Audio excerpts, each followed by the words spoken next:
ஒரு சப் இன்ஸ்பெக்டருக்கு என்ன சம்பளம் இருக்குன்னு நினைக்கிறேன்? அந்த சம்பளத்தை வச்சு எப்படி வாழ முடியும்னு நினைக்கிறேன்? பார், மிக குறைந்த சம்பளத்திற்கு அதிக சேவை செய்யற ஒரு துறை இருக்குன்றால் அது போலீஸ் தான். இப்ப என்ன செய்யலாம் சீமான்? போலீஸுக்கு வார ஒரு முறை விடுமுறைடா. நாம் தமிழர் ஆட்சி வந்தா வார ஒரு முறை விடுமுறை. எப்படி விடுமுறை? சுழற்சி முறையில். இந்த வாரம் ஒரு தம்பி சனிக்கிழமை விடுமுறை எடுத்துட்டாருன்னா அடுத்த வாரம் ஞாயிற்றுக்கிழமை விடுமுறை. இந்த வாரம் ஞாயிற்றுக்கிழமை விடுமுறை எடுத்தவருக்கு அடுத்த வாரம் சனிக்கிழமை விடுமுறை. 6 மாசத்துக்கு ஒரு தடவை குடும்பத்தோட சுற்றுலா. எங்க போற? எங்க போற? சிங்கப்பூரா போ, மலேசியா போறியா போ, இல்ல ஊட்டியா கொடைக்கானல குடும்பத்தோட போ, அரசு செலவு போயிட்டு வா. மன அழுத்தத்தை குறைக்கிறது. 8 மணி நேரம் தான் ஆண் காவலருக்கு பணி, பெண் காவலருக்கு 6 மணி நேரம் தான். அதுவும் கற்ப காலமா பேறுகாலமா 1 வருஷம் வீட்டில் இரு, உனக்கு சம்பளம் நோ பிடித்தம். 1 வருஷம் சம்பளம் வீட்டில். குழந்தை எங்க வருது? அரசு மருத்துவமனைக்கு போ. ஏன்? அதான் ஆக சிறந்த மருத்துவத்தை தர அரசு தயாராகிடுச்சு. உலக தரத்திற்கு மருத்துவம் இருக்கு. நீ அங்கே போய் படுத்துக்க தங்கச்சி, உனக்கு எல்லாம் தரும். மாத்து. காவலர்கள் எண்ணிக்கை பத்தல, கூடுதலா எடு. கல்வி மருத்துவத்தை தரமா கொடு. அவனுக்கு 10,000க்கு மேல செலவு காசு தேவைப்படாது. ஏன்? பிள்ளை எத்தனை பிள்ளை பத்தாலும் அரசு படிக்க வைக்குது. என்ன சட்டம் போடுது? பெற்றுக் கொடுங்கள் பிள்ளைகளை. பிள்ளைகள் உங்கள் வீட்டின் செல்வங்கள் அல்ல, நாட்டின் செல்வங்கள். கற்றுக் கொடுக்கிறோம் நாங்கள், பெற்றுக் கொடுங்கள் எங்களிடம், கற்றுக் கொடுக்கிறோம் நாங்கள். சட்டம். ஏன் என் பிள்ளைக்கு அறிவு வளர்க்கிறேன்? ஏன் நாடு, என் மக்கள், தமிழ்நாட்டு பிள்ளைகள் அறிவிலே சிறந்தவர்களாக இருப்பார்கள் என்று உலகம் கொண்டாடணும். யுனெஸ்கோ நிறுவனம் சொல்லுகிறது, முன்பு அறிவிலே சிறந்தவர்களாக யூதர்கள் இருந்தார்கள், இன்று அவர்களை முந்திக் கொண்டு தமிழர்கள் போகிறார்கள் என்று. அதை நிலைநிறுத்தி வைப்பேன். உலகம் என்னை பார்த்து பயப்படுது. எனக்கு ஒரு தனி நாடு வரக்கூடாதுன்னு ஏன் பயப்படுது? தமிழனோட அறிவியல் தொழில்நுட்பம் உழைப்பில் எவனும் போட்டிவிட முடியாது. உலக வல்லாதிக்க நாடுகளில் எல்லா துறைகளிலும் ஆக சிறந்த மேதைகள் தேடிப்பார் தமிழன். அமெரிக்காவில் ஆக சிறந்த மருத்துவன், சிங்கப்பூர்ல சிறந்த மருத்துவன். இன்னைக்கு சிங்கப்பூரின் அதிபர் யார்? தமிழன். தமிழன். நீ தண்ணின பெருமை தெரியாம தாழ்ந்து விழுந்து போனாய். மாத்திரம் பேர் பிரிவென்டிவ் ஃபோர்ஸ் எடுப்பேன். குற்றம் நடந்த பிறகு பிடிச்சு சிறைப்படுத்துகிற தண்டிக்கிற காவல்துறை தானே நீ இதுவரை பார்த்துருக்க. குற்றம் நடப்பதற்கு முன்பே தடுக்கிற காவல்படை உருவாக்குறேன். பிரிவென்டிவ் ஃபோர்ஸ் எப்படி உருவாக்குவாய் சீமான்? இப்போ ஒரு போலீஸ்காரரை பார்த்தீங்கன்னா இவர் போலீஸ்னு தெரியும், முடி வெட்டு உடல் எல்லாம். ஏன் போலீஸ்? நான் எடுக்கிற போலீஸ்னு உனக்கு தெரியாது. எப்படி பண்ண? குள்ளமா இருப்பார், ஒல்லியா இருப்பார், பாவம் போல தாடி வச்சுட்டு இப்படியே இருப்பார். அவர் போலீஸ்னே உனக்கு தெரியாது. இந்த கூட்டத்தில் 10 பேர் இருப்பார். ஏதாவது ஒரு பொம்பளை பிள்ளை சீண்டின்னு வச்சுங்க, கையை பிடிச்சி கொஞ்சம் வாங்க ப்ளீஸ் கம். எங்கே கூட்டி வாங்க? யார் நீ? வாயா. அங்கே நிற்கும் ஜீப்பு ஏற்றி விடாம அடி. அப்போ வந்து ஏன் நீ போலீஸா? ஆமாம் போலீஸு. நீ நினச்சிக்கிட்டு இருப்ப. தேட்டரா? அங்கே 2 பேருக்கு வந்திருப்பேன். சந்தையா? அங்கே 10 பேர். எந்த இடத்துல நீ சட்டம் செய்ய முடியாது. எவன் போலீஸு எவன் பொதுமக்கள் உன்னால் கண்டுபிடிக்க முடியாது. கொண்டே வருவான். அப்ப என்ன பண்ணுவ? குற்றம் செய்ய நீ பயப்படுவ. உன் வீட்டில் வாட்ச்மேன் போடுற எதுக்கு? திருடன் வரும்போது வந்து திருடிட்டு போகும்போது திரட்டி பிடிக்கவா? இல்லை, வருவதற்கு முன்பே தடுக்கிறதுக்கு. அப்படிப்பட்ட அரசை நீ நிறுவீரியா? பிஜேபி வந்துடும். சீமானுக்கு போட்டீங்கன்னா பிஜேபி வந்துடும். அதை சொல்றதுக்கு நீ எதுக்கு இருக்கு? செத்துப்போ, விஷம் குடி செத்துப்போ. எனக்கு போட்டா நான் தாண்டா வருவேன். அதே அப்புறம் பிஜேபி வரும். முட்டாப்புல என் வீட்டில் சுவிட்சை போட்டா உன் வீட்டில் அப்புறம் லைட் எரியும். பைத்துக்கார, எனக்கு போட்டா நான் தாண்டா ஜெயிப்பேன். இந்த திமுக ஒரு கோஷ்டி. சீமானுக்கு போட்டாதீங்க பிஜேபி வந்துடும், சீமானுக்கு போட்டாதீங்க பிஜேபி வந்துடும், எங்களுக்கு போட்டா மொத்தமா வந்துடும். இப்ப வந்துருச்சுங்கிறேன். வந்துருச்சு. எப்படி? இந்த ஆண்பாவம் படத்துல பெட்டி வருது வந்துருச்சு. அந்த கதை தான். அவங்க பேசுறது பாருங்களேன். பாரதி பிஜேபியை கால் உண்ட விட மாட்டோம். ஏன் கால் உண்ற? அவங்க கால் உண்ட மாட்டான். ஏன்? நீ தான் தோல்ல தூக்கிட்டு வர்றிய. அவன் காலை எதுக்கு உண்ற? இப்ப வளர்ந்துருச்சுங்கிற. வளர்த்தது யாரு? இவங்க தான். ஒரு ஐயனாரா, ஒரு கற்பனை சாமியா, ஒரு சுடல மாடனா எல்லையில நின்று என்னைய தாண்டி தாண்டா ஊருக்கு ஆபத்து, என்னைய தாண்டி தாண்டா எவனும் வரணும். அது இந்திய கட்சி காங்கிரஸோ அல்லது பாரதிய ஜனதாவோ எவனா இருந்தாலும் என்னை தாண்டி தான் நுழையணும் என்று வீர மகனா நின்று சொல்றதுக்கு இந்த கட்சிகளால முடியுதா? பிஜேபி வந்துரும்னு குடுகுடு படிக்கிறதுக்கு எதுக்கு நீ வர விட மாட்டேன் என்று சொல்றா? வீரனா சொல். அப்படி சொல்ல முடியலையே ஒன்னால.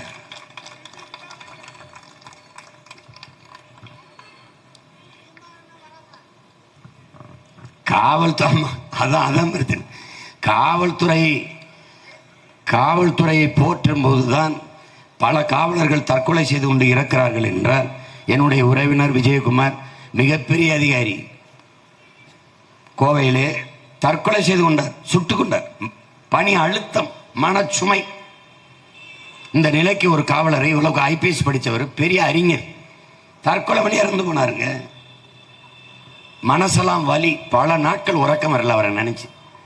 இந்த நிலையில விடலாமா? நீங்க பாருங்க, இப்ப நான் யாரு, நான் பாட்டு பேசிட்டு போயிருவில்ல, எனக்கு காவலுக்கு பாருங்க வெயில் நிக்கிறத, இதை ஒழிப்பேங்கிறேன். நான் பாகிஸ்தான்ல நின்று பேசிட்டு இருக்கிறேன், இல்லை பங்களாதேஷ்லையா, என் சொந்த மக்கள்கிட்ட நின்று அண்ணன் தம்பிகிட்ட நின்று பேசிட்டு இருக்கிறேன். இந்த முதலமைச்சர், கேரளாவில் முதலமைச்சர், நீங்க கேரளா தானே, 1/2 கிலோமீட்டருக்கு போய் பாரு. முதலமைச்சர் போகும்போது இப்படித்தான் பண்றாங்களான்னு பாரு. ஓங்கி ஓங்கி ஓங்கி ஓங்கி ஓங்கின்னு 30 வண்டி அப்படியே எலிப்படை, பூனைப்படை, கருப்பு படை, அப்படியே துப்பாக்கி வச்சுக்கிட்டு சாதாரணமாக ஒரு அம்பாசிடர் சரசரன்னு போயிட்டு இருப்பேன். அப்படி சிக்னல் நிற்பார். நான் போய் சொல்றேன்னு நினைக்கிறியா? போய் பாரு.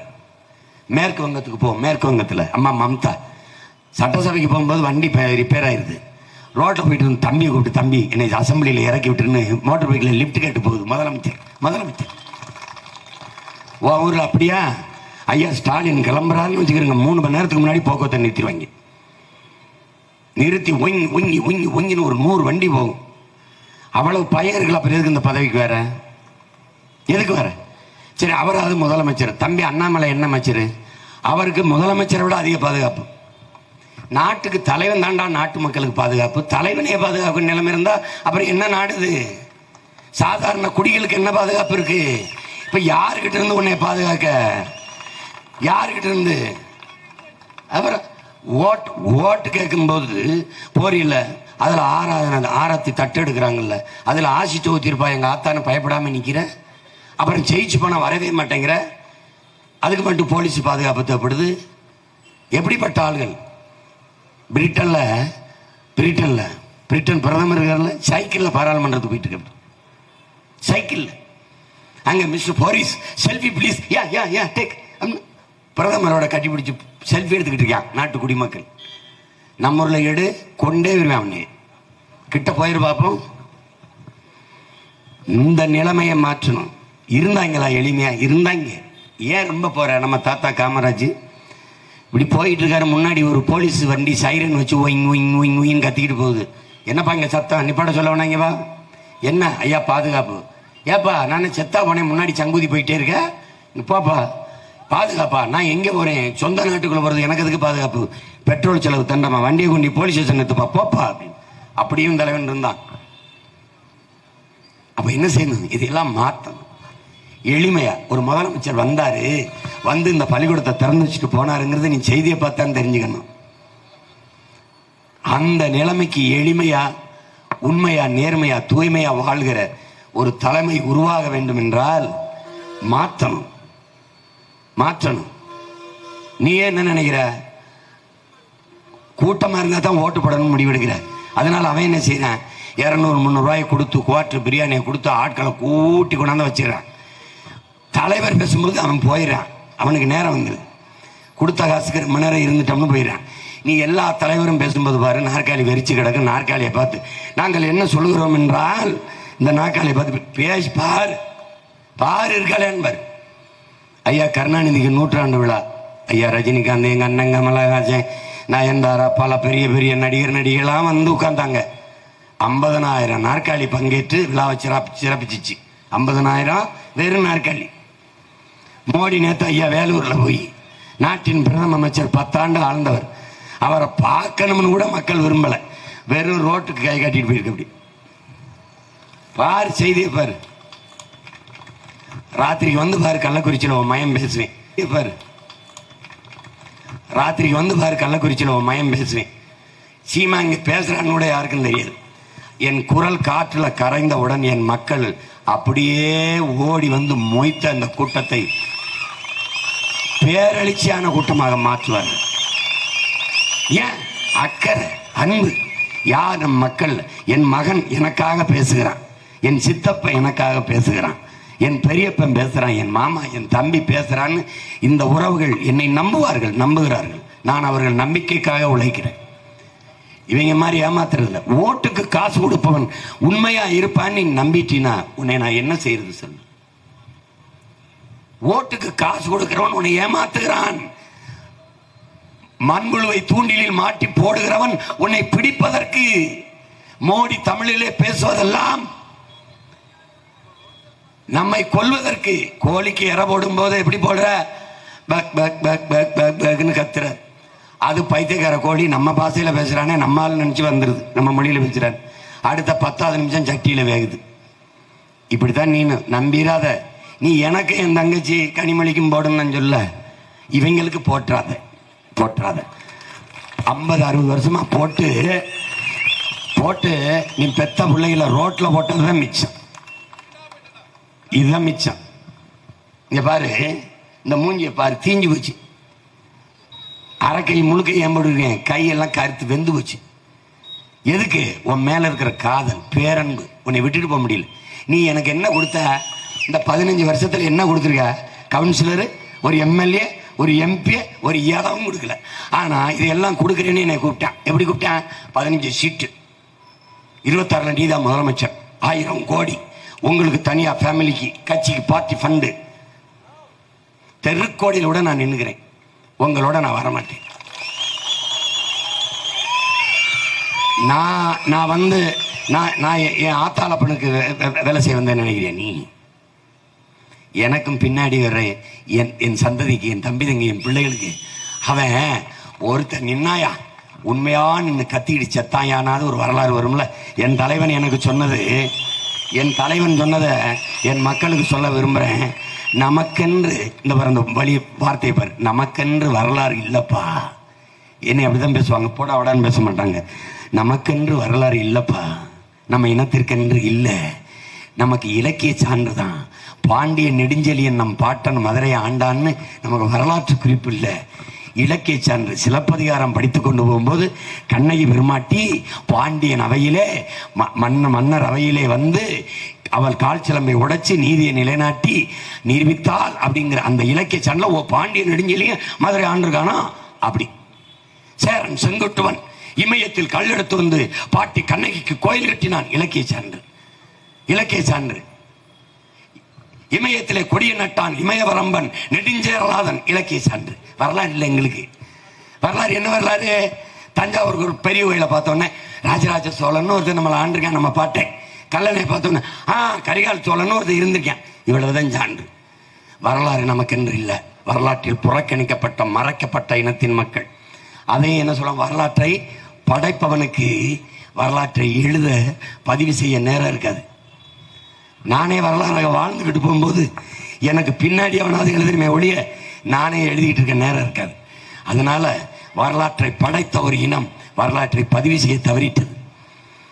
அதை சொல்லிட்டு எங்க அண்ணன் என்ன சொல்றாரு, நமக்குன்னு ஒரு வரலாறு இல்லை, ஆனால் தமிழ் இனம் ஒரு இனம் தன் விடுதலைக்காக போராடி செத்தது அப்படிங்கிற வரலாறாவது நமக்கு இனி வரும்லப்பா. இப்ப எனக்கு எப்படி வரும்? எனக்கு எப்படி வரும்?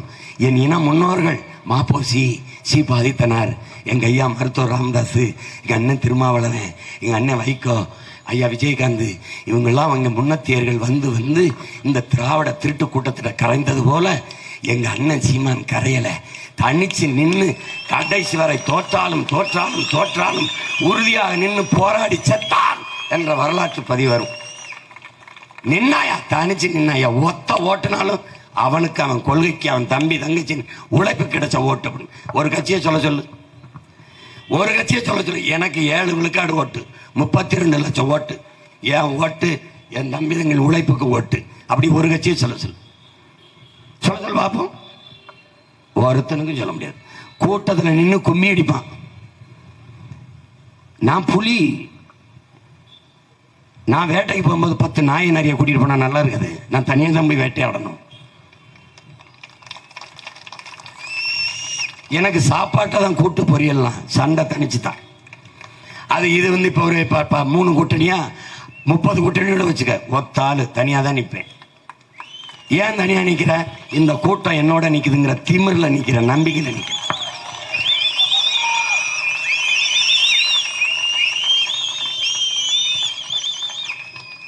மேம்படுத்தணும். காவல்துறைக்கு வாகனங்கள் தரமாக கொடுக்கணும். வந்தவொடனே உங்கள் பிள்ளை இந்த காக்கியை கழட்டி வச்சுட்டு வேற சீரோட மாற்றுவேன். காக்கினா அலர்ஜி இருக்குல்ல, தூக்கிடுவேன்.